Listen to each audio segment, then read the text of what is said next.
activity we have or your bell work was to work on, this activity, getting parental support and assessment. How is that going? If you could give me a thumbs up if you're done and a thumbs down if you need more time, please.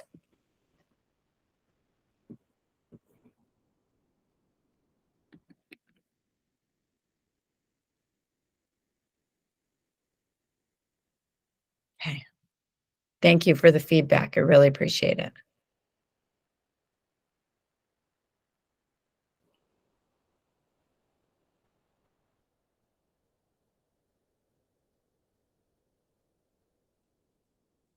So we'll take a few more minutes, maybe about 5 minutes.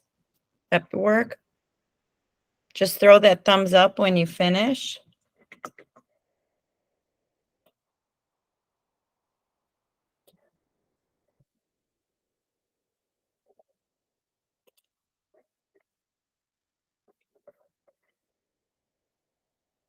Thank you.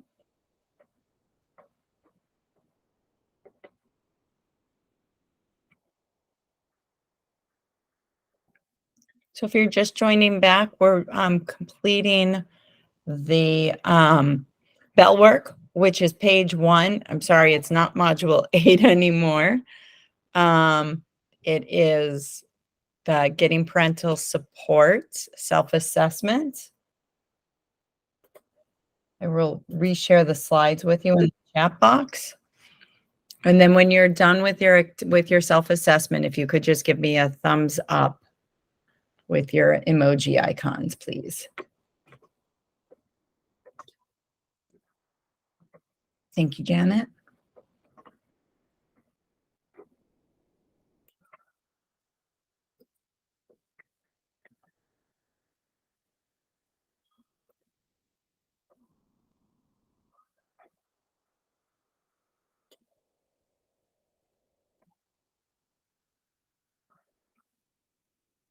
Thanks, Jack.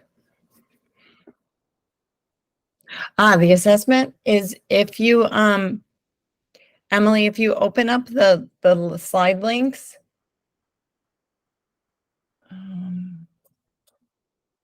Actually, here you go. In the chat, it's the assignment. Wait. Let me reshare this. I'll reshare the slides with you and then click on the link in the slides. And then it should take you directly back to your Google Classroom and open your copy.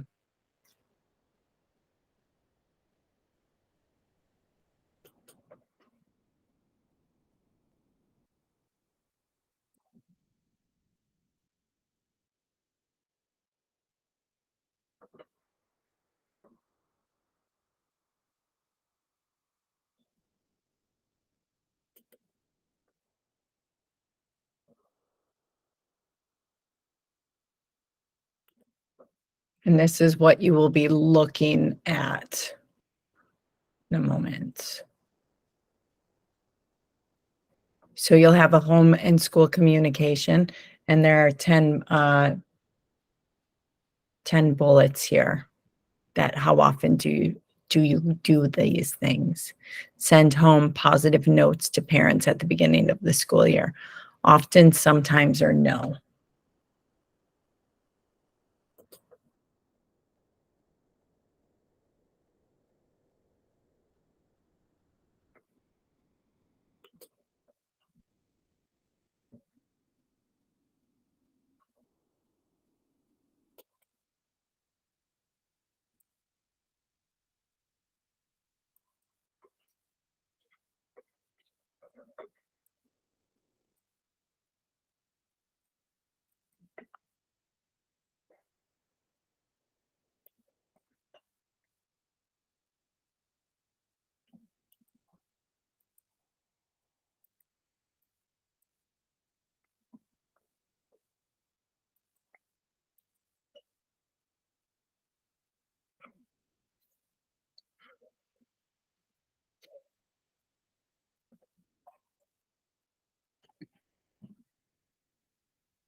Okay, cool. Thanks, Emily. All right, so we'll go ahead and begin. So, homeschool communication. The family is critical to student achievement.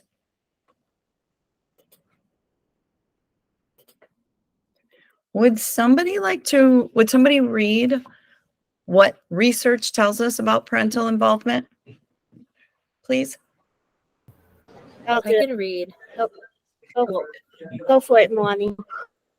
all right. There's two bullets. Sorry, Programs Moani. designed. No, that's okay.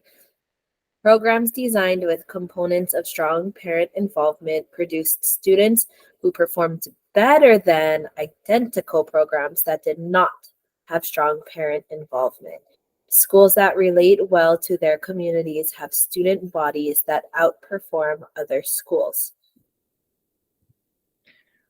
Would anybody disagree with either of these two statements?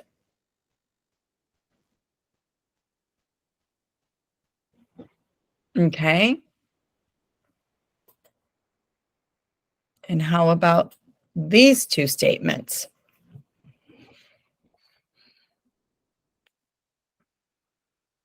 Sonia, would you like to read them? Sure, children scored higher when parents helped them at home and stayed in touch with schools versus children of a similar aptitude and family background whose parents weren't involved.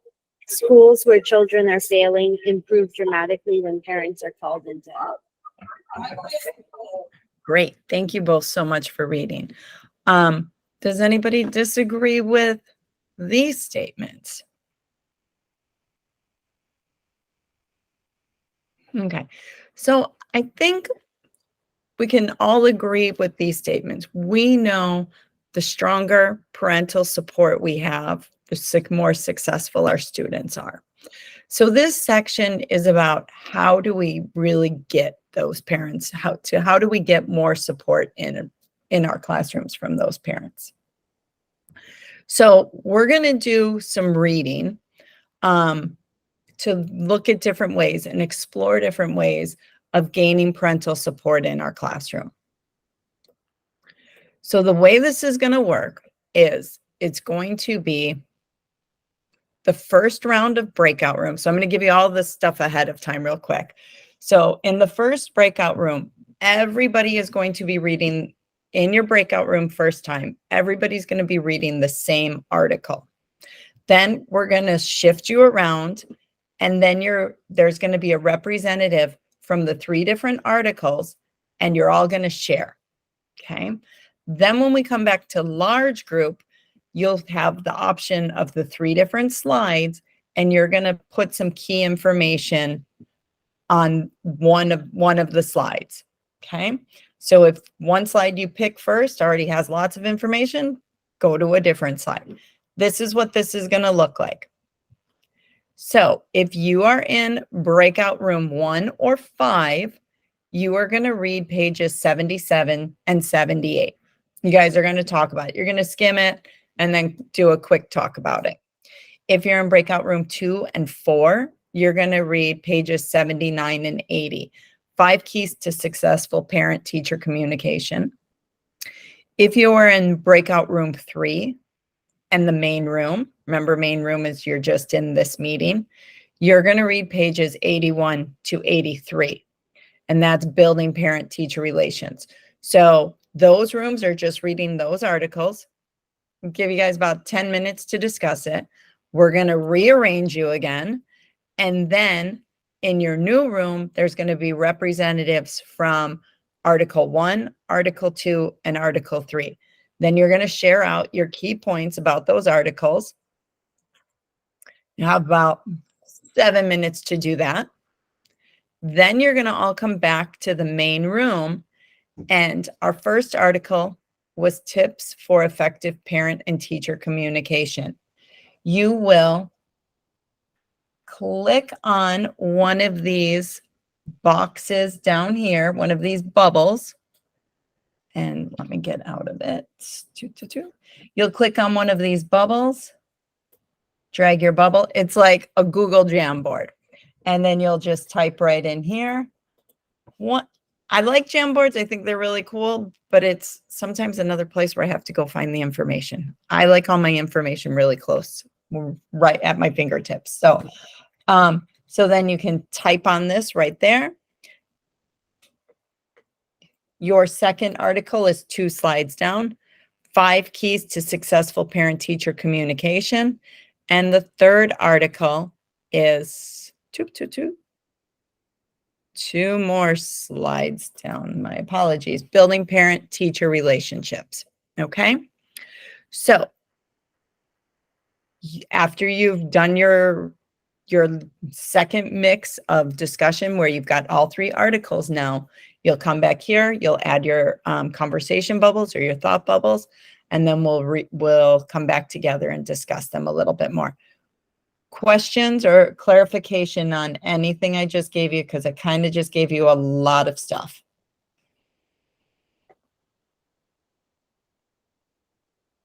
Okay.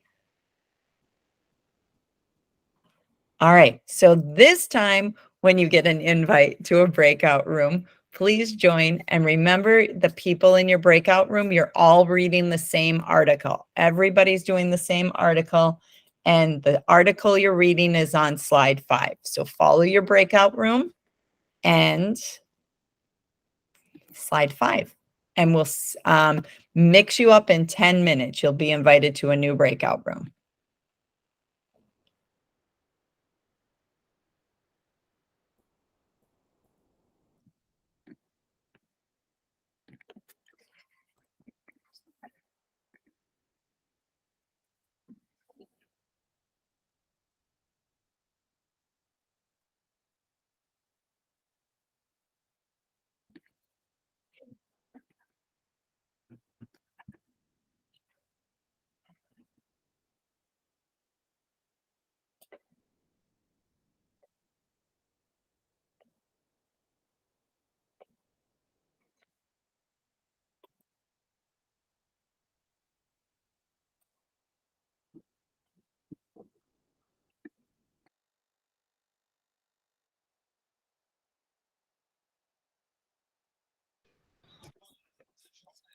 Shannon, how do I join the breakout room? I see it's in session, but I can't join.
Hi.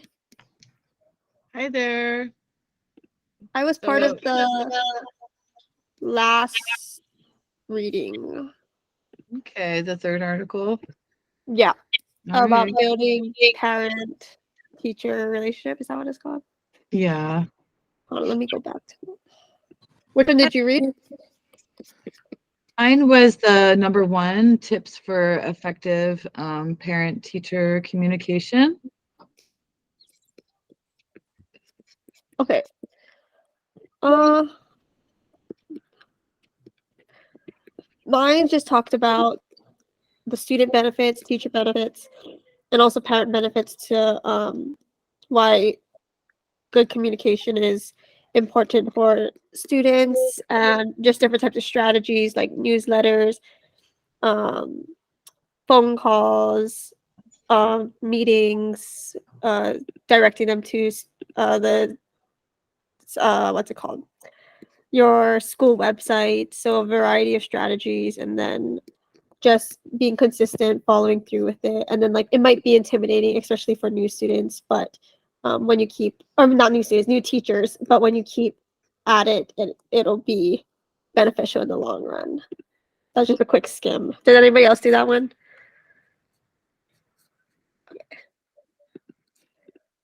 My article was the first one, so tips for effective parent-teacher communication.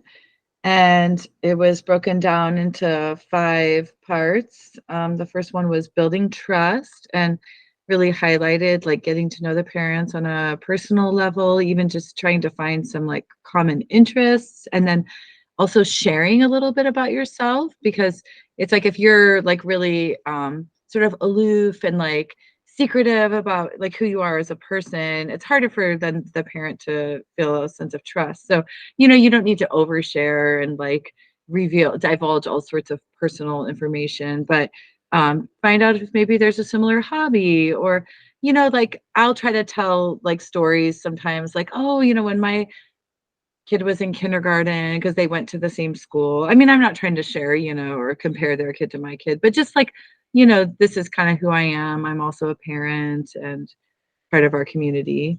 And then like really developing the listening skills, because a lot of times parents come to us, and the second you become like reactionary to any concern that they have, that really erodes the trust like immediately.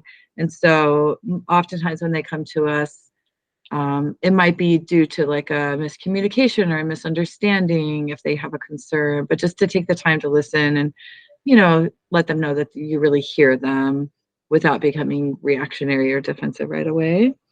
And then, like you had said, Alyssa, like communicate often. So, and listed all the different strategies, and be consistent. If it's like a newsletter, if you do, we do at my school the Remind app to just send out little like blurbs, or I'll send pictures of what's happening throughout the day.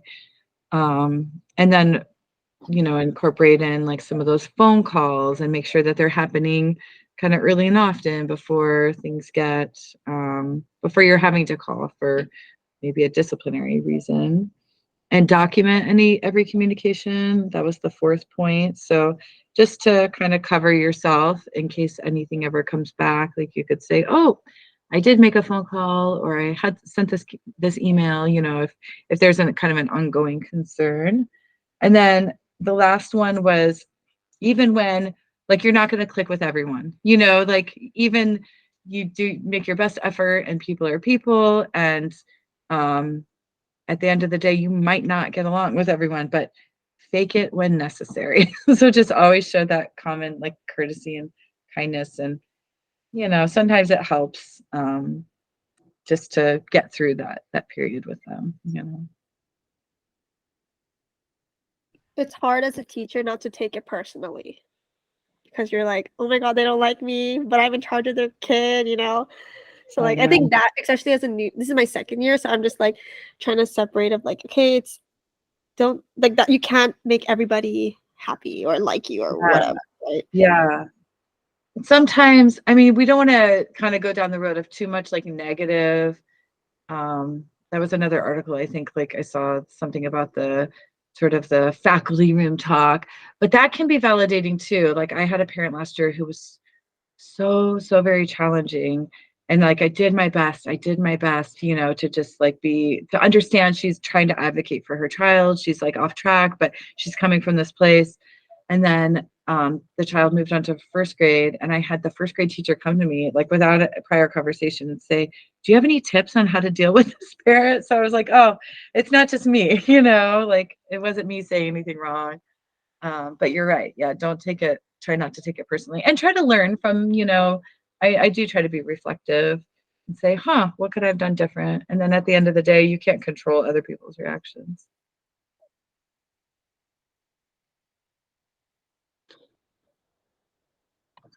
Did anyone do the second article?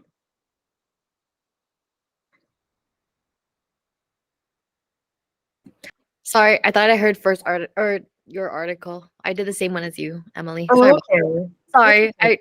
But you summed it up perfectly. Yeah, it was really well organized into all those points. Yeah. I think Mia, we were in the same group, right? So we both read the second article, which was 5 practical keys to successful parent-teacher communication. And so kind of like what you mentioned earlier, Emily, making sure that like you have phone calls that are frequent so that when you do have to make a tough phone call, it's not difficult. And then one thing that I really like was the second tip was to never feel pressured to make an important decision. I think sometimes, like what you were sharing, Alyssa, it's easy to be like, oh, I want to help them out, and you know, you want to make sure everything's balanced and everybody's happy. But it's okay to say, you know what, that's a great question. Let's get back to that. We can schedule another meeting. So I thought that was a really cool tip. And making sure that whatever concerns that they have, that you're receptive to it, and that you know you're building trust with the parents and whoever is watching the kids. So just taking their needs and their concerns seriously.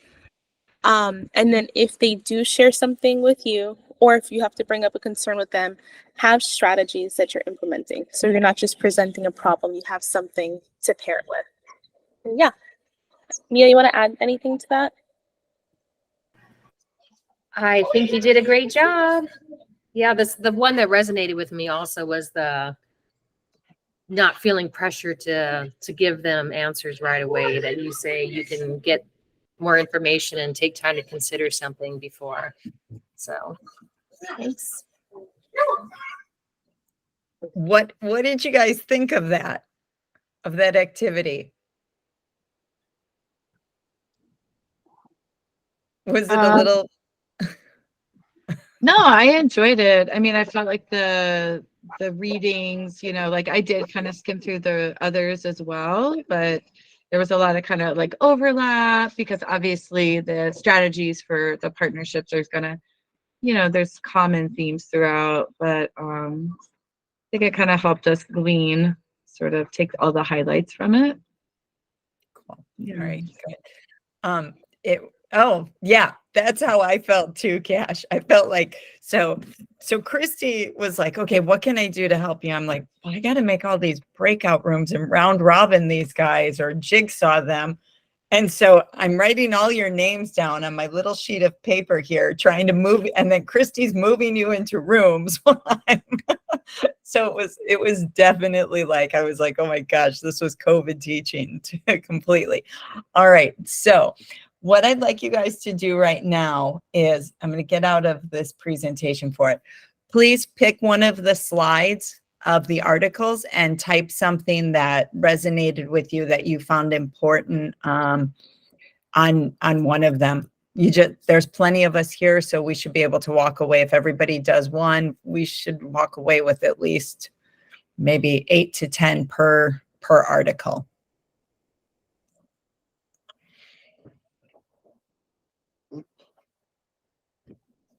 I'll give you guys a couple minutes to do that.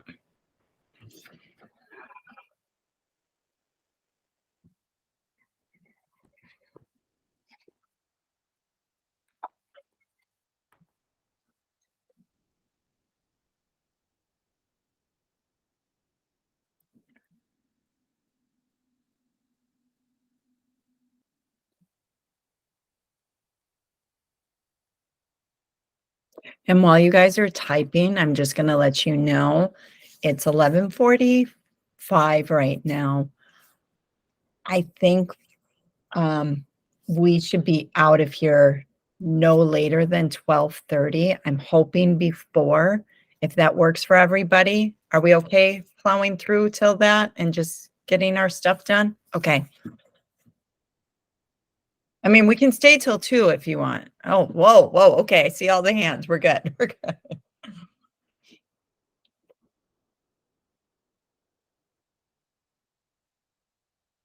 Once you have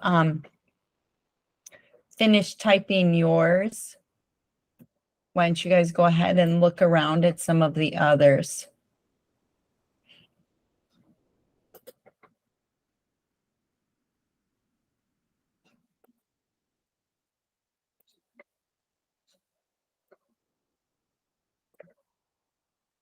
We can move stuff over too.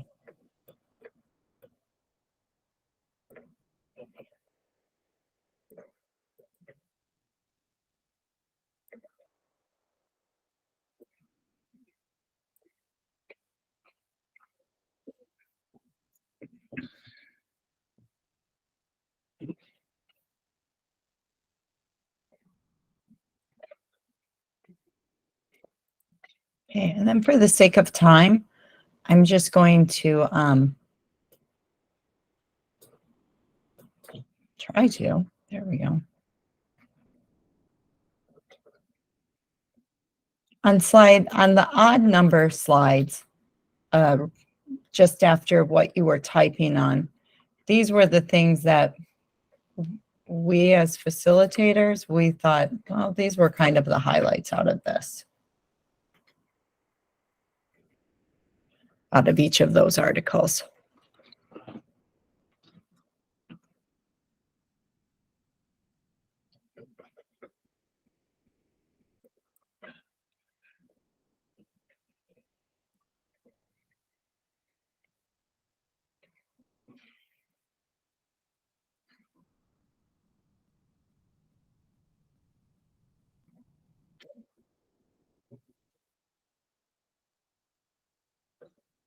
Okay, so tips for effective parent and teacher communication. You want to build their trust.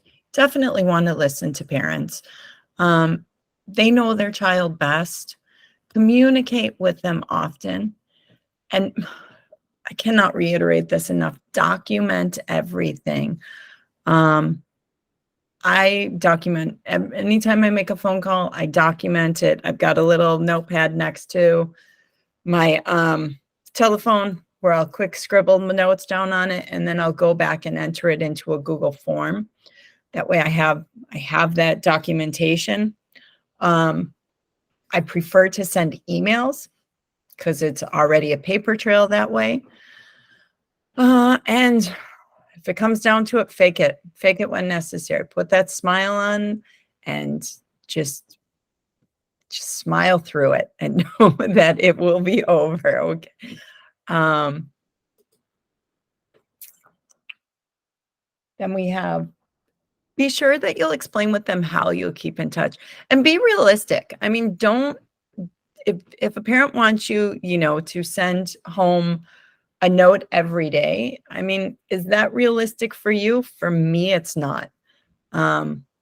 Anytime my students come up to me and say, my mom wants you to do this, I'm like, well, you can do this and I'll sign that you did it. So I put that ownership back on the child. When they ask me to give like a performance report for the day, I put it back on the child. You write down how you did, kind of going back to that self-assessment as Jackie was talking about in our previous session.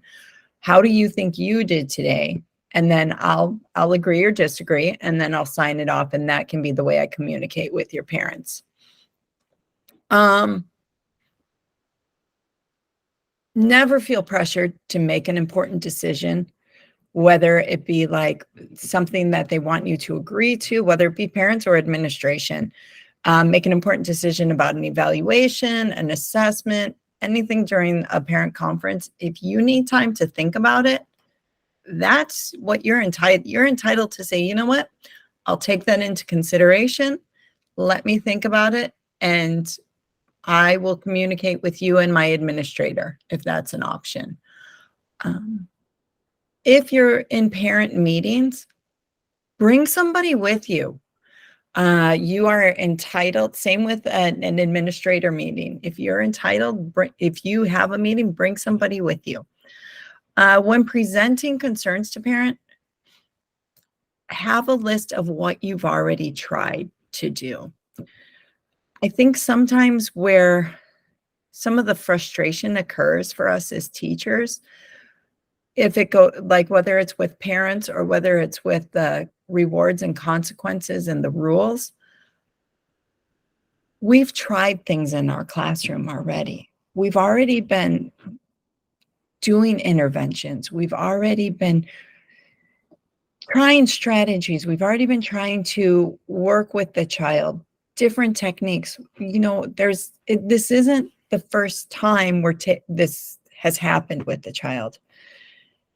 Keep some sort of log, whether it's like a little bit of a tally mark on your seating chart of the interactions you have when you've had to issue consequences. This becomes your documentation, so that when you have those parent phone calls, it's like, here's what I've tried already. One of the approaches I take with my parents when I do have to call home is I say, I need your help and support. Here's what's been happening in our classroom. Here's some of the things we tried. Do you see this behavior at home?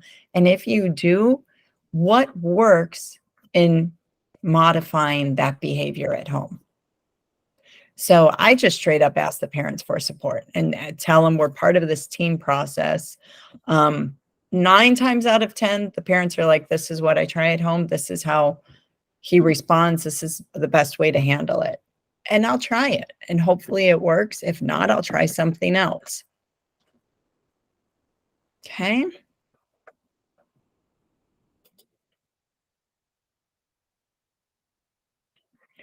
And yeah, let's see.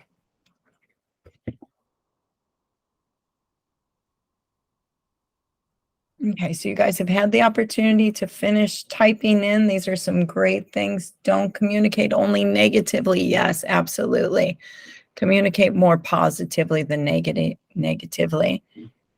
Talk casually with the parent on a personal level too. Make 3 positive phone calls a week. Listen to the parent. Yeah, I live on Maui and there's so much going on right now. I mean, people already have a lot going on. Middle school, I kind of feel is like that shift where the kids start taking on more family responsibilities and the parents start not parenting as much. I remember from my high school days, it was the parents were like, okay, my kids should be self-sustaining now and not really wanting to be involved, especially with the discipline stuff. Absolutely listen to the parents. Let parents know they can trust you. Again, don't feel pressured. Again, the positive, yes. If you need to communicate or plan, take the time. Yeah, you don't need to know all the answers on the spot. Yes, that's important too, to be able to time to process what's going on. Okay, so our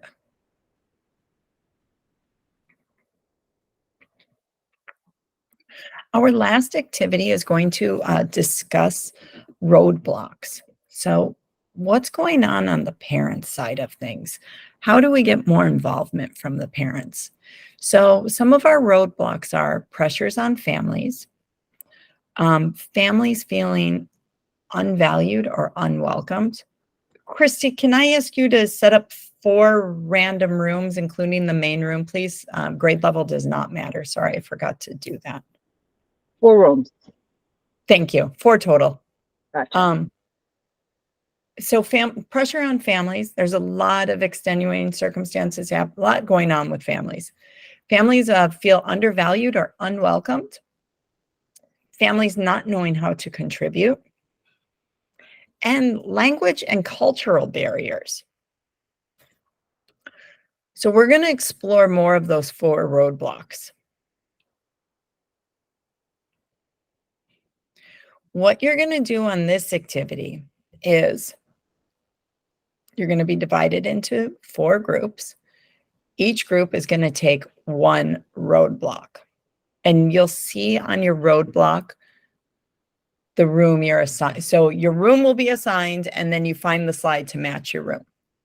You're going to read the description of the roadblock. Then you're going to discuss ways to address your roadblock. And then I would like each group to come up with 4 ideas. Okay. You can always add more than 4, but 4 ways that you can undo this roadblock or help ease this roadblock. Once you've done that, and that group has, and then you can go look at the other roadblocks. And then once the groups have 4, if you want to add something, you can. But please don't add until that group has 4 on it. So let me show you this guy. There's the link there. This will take you into your slide. Let's share that screen instead. Okay. So here's the roadblock for pressures on families. This will be for those of you who are in the main room. Okay. On your next slide, you are going to create detours to alleviate those pressures on families. Breakout room 1 will have families feeling unvalued or unwelcomed. You will then create detours for families feeling that way. Breakout room 2 will be families not knowing how to contribute. And then breakout room 3 will be language and culture. Okay. Any clarifying questions?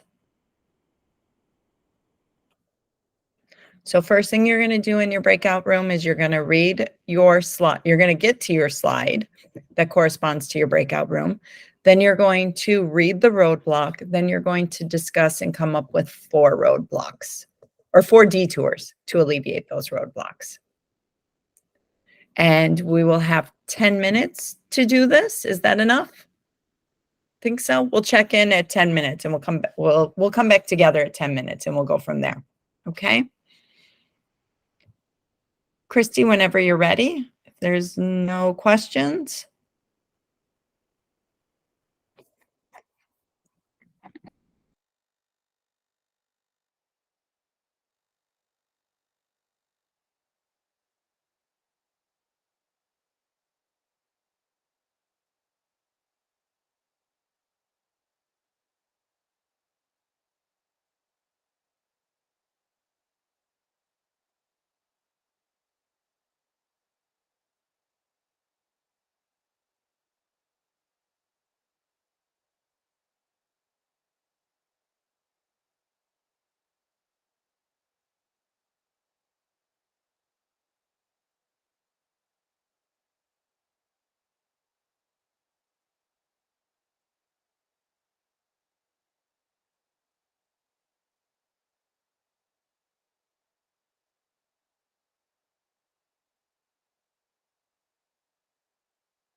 All right, so are we just supposed to say ideas of like what we can do as teachers to support? Yeah, I think Okay. so. Yes, I Uh, think so. And we're the main room, right? Yes. Okay.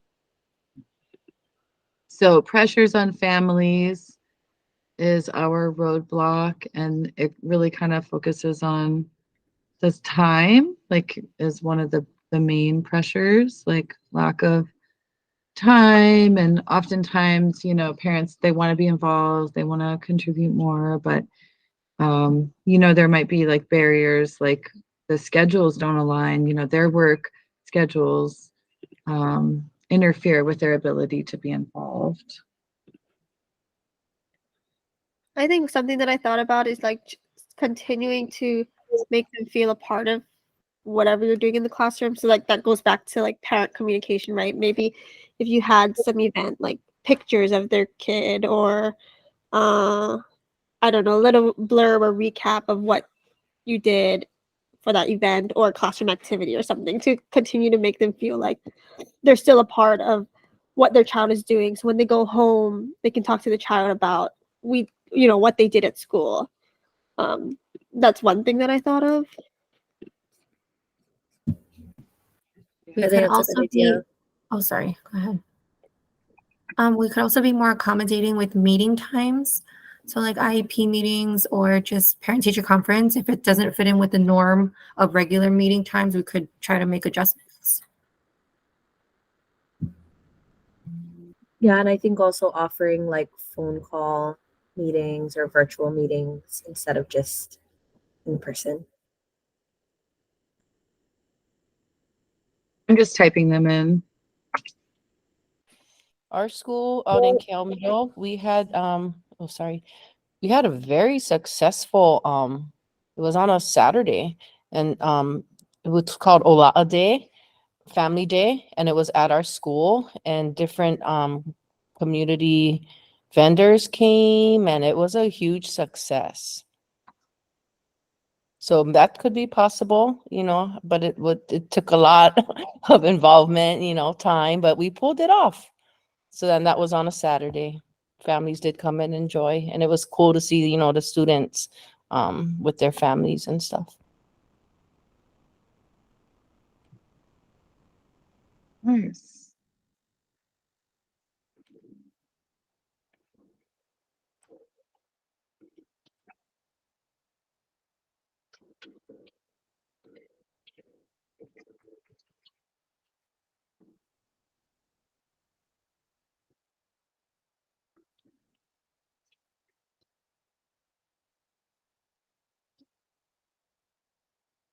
One of the things I do is give like a lot of different opportunities for involvement. So some parents, you have the ones who would just like be in the classroom every week.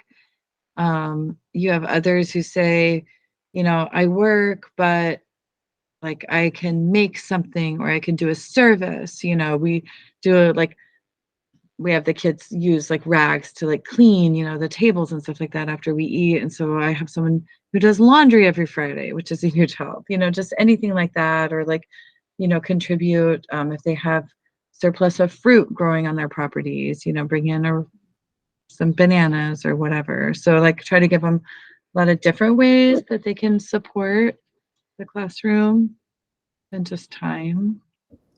Yeah, I was thinking that too, Emily. Like even like for my class, like I teach kindergarten, so it's like things they could help with is like sending home like papers or things for them to cut out. Yeah. They could do at home, like they could cut this out or glue this on or something at home and then bring it back so they don't have to physically be in the classroom.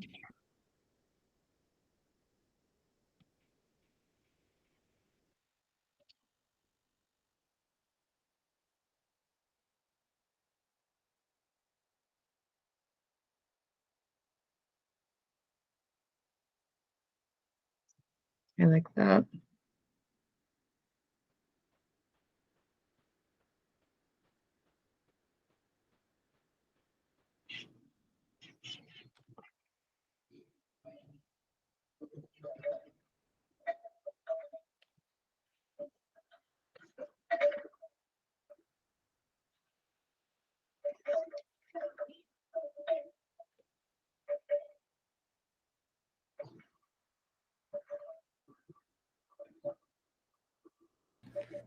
For me, so I teach high school. One thing that stood out to me was the language and culture one. So language definitely it's always a barrier, especially for like our EL students. I teach at Campbell and Eva on Oahu. So there our EL population, it's pretty big. So we do the best we can, especially if we're like gen ed inclusion classes. The culture part is definitely easier, right? Like for teachers that grew up in the community, they can relate. The kids can relate a lot more to them. But we also have a lot of TFA. So right, they come from all over the country, and I know it's definitely a big adjustment for them. So just constantly reiterating to the parents, the students as well.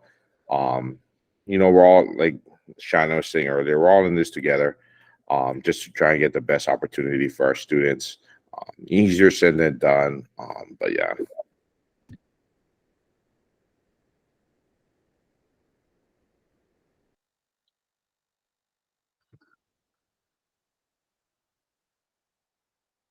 How would we word that as like a detour to like the roadblock? I wonder. It sounds like he was talking about a different roadblock. I think he was talking about the other one, which is nice to hear. But yeah, ours is the first one. Okay.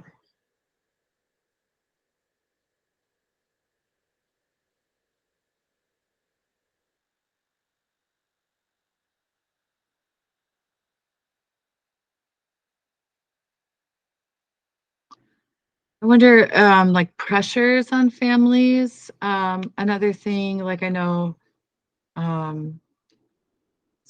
some schools have like, kind of teachers or the maybe SSC like coordinate families accessing services. So if like a family's like you've observed there's a struggle, in like a respectful way, but maybe you could say that you're aware of some different services available, or just to kind of help support them, that to make sure their needs are all being met. Yeah, I like that.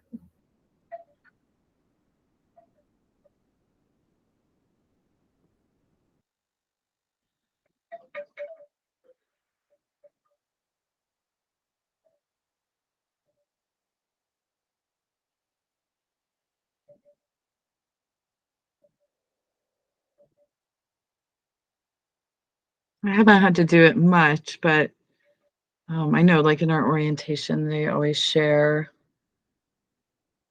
different ways to help.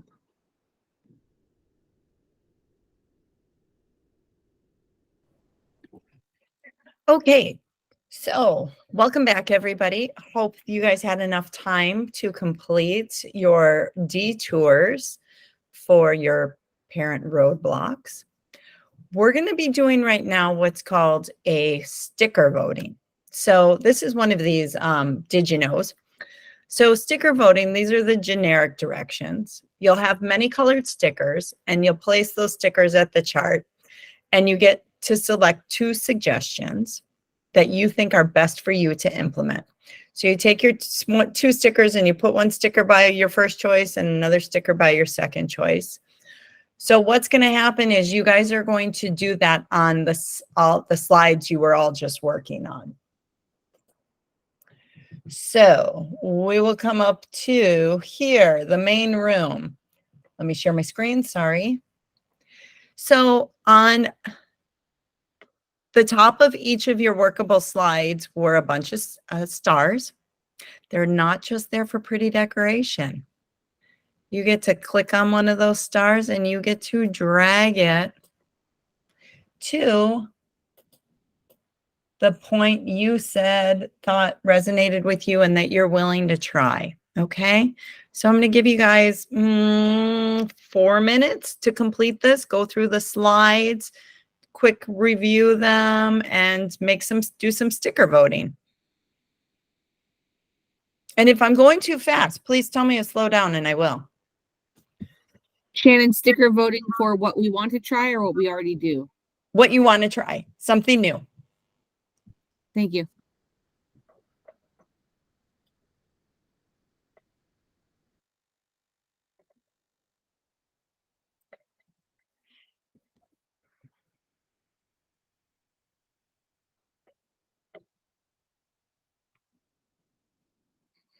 Continue to share.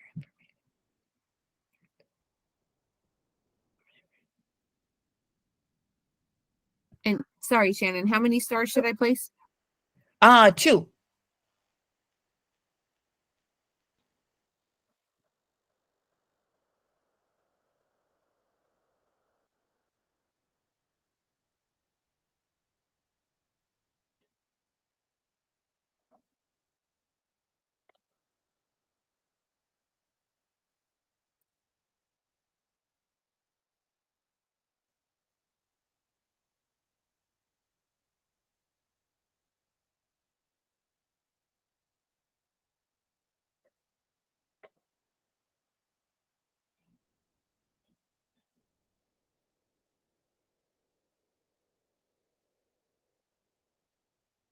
So I like those ideas. You guys have got some great ideas here. After school events, family fun fairs.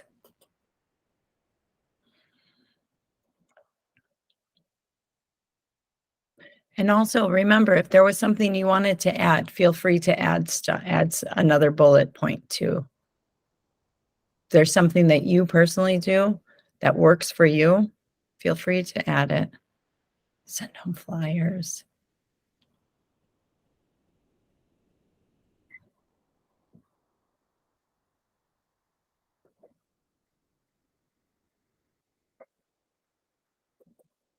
Yeah, this one, the top one, send home parent surveys and ask them what their hobbies are. Make sure they know their ideas are welcome. That's so important, you know, that we honor what they've shared to give them that sense of connection.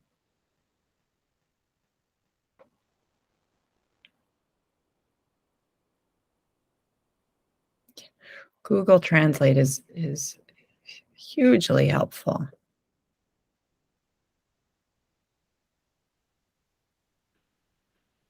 Oh, that's great. Asking how they would want their information. And I like that. Don't give up. That's so important because sometimes it is easy to give up.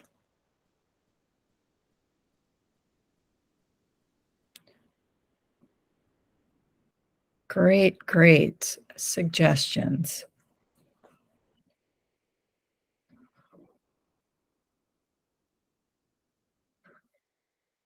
While you are wrapping your sticker voting up, I am going to go switch to our other slide.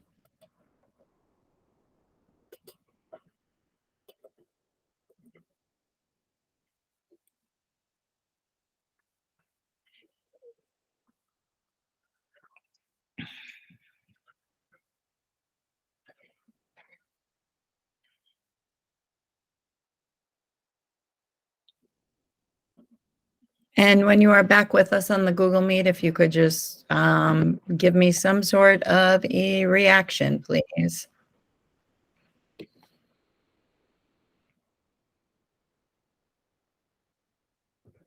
Great, thank you.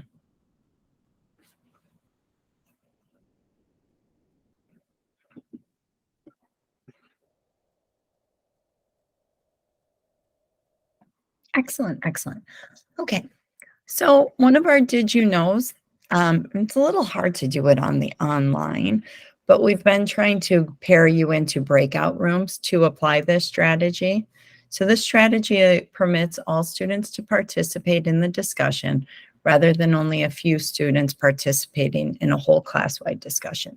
Students are able to process new learning while engaging in meaningful conversations with a classmate. So that's turn and talk. Another Did You Know that we've talked about today is self-assessment. When students assess themselves, they develop insights into their own learning. Rather than relying on feedback from one person, typically their teacher, and asking, is this right? Is this what you want? Or my favorite, is this good enough? Students begin to monitor their own learning and considering what part of the assignment meets the criteria and what needs more attention. Jackie shared a great example with us earlier of her first grader who didn't have his intro sentence. And then the second time he did it, he remembered to bring that in on his own.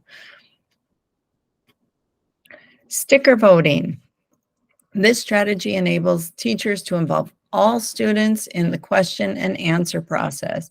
It has the added advantage of adding the kinesthetic element to the process. You'll have directions down here. And this is one that's usually done on chart paper with stickers. You can use Post-it notes. This would be a great one to maybe when you rewrite your rules as a way of incorporating the students into that process. The sticker voting might be helpful with that. Okay, portfolio assignment. All right. So your first part of the portfolio assignment is submit your completed parental support self-assessment. You did that already at the beginning of our session today. So I want you to look at that self-assessment. I want you to select 2 areas that you marked no or sometimes to on your self-assessment. I want you to describe the steps you are going to take to improve your actions in each of those areas. Okay, give me detail. And then part two, children need a positive home-school connection in order to thrive in the classroom. Teachers need the support of families. Establishing that relationship sometimes takes time. Families may need help over the roadblocks and barriers that are preventing them from active participation. We discussed 4 in class today. What I want you to do is to pick 2 of the 4 we did and identify 2 roadblocks that might prevent you from getting the parental support you need.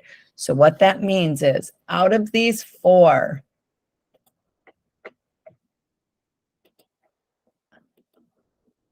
roadblocks we talked about, which 2 apply most directly to your classroom? Okay. Then you have to identify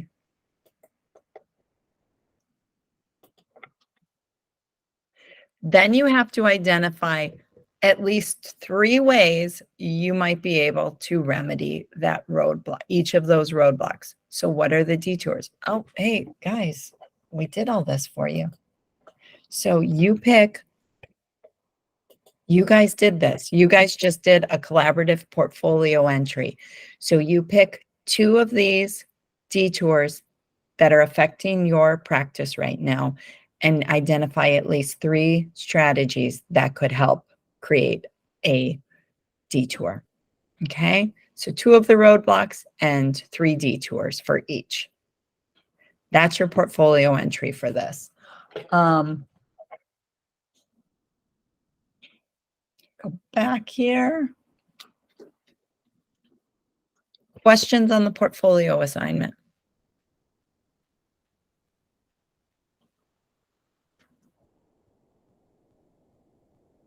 Okay. I just wanted to put this up for you guys just as a reminder. As we are grading your entries, please revisit if you did not receive a grade or you received, so there's 3 types of grades we're giving: NA, 50, or 100 points. NA means we haven't graded it yet, so just keep watching it for feedback. 50 out of 100 means it needs revisions and we have made comments. You must resubmit after you've done your revisions. Please, please, please leave our comments in there, okay? If you have 100, you're all good. Do not resubmit. And this is not correct. What day are all of our entries due? Jackie, Christy, do you recall offhand? November 6th. November 6th. Okay, thank you. Mhm. So Not 17 days from now, a little bit more, a lot more. 36 days from now, I think. So November 6th is when your portfolios, all your entries are due to us. Please let us know if you need support. How, Laureen, your grades will be, as you submit stuff, things will be returned to you. And you should get notification of it, I believe, in your email, if it's set up that way.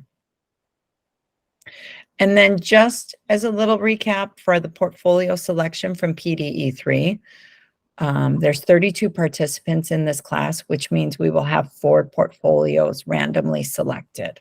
Okay, so our goal is portfolio completion is determined by us as we grade them, and we have to have them all graded, and we have to have everybody passing to mark you as complete to be eligible as this randomly selected. Incomplete portfolios will not be part of this randomly selected. They will all be processed individually and graded individually by PDE3. Okay, so this is your goal. We want everybody here to get all of our portfolios in together at the same time. So Lorraine, did you find where you're receiving your grades? No, I'm looking.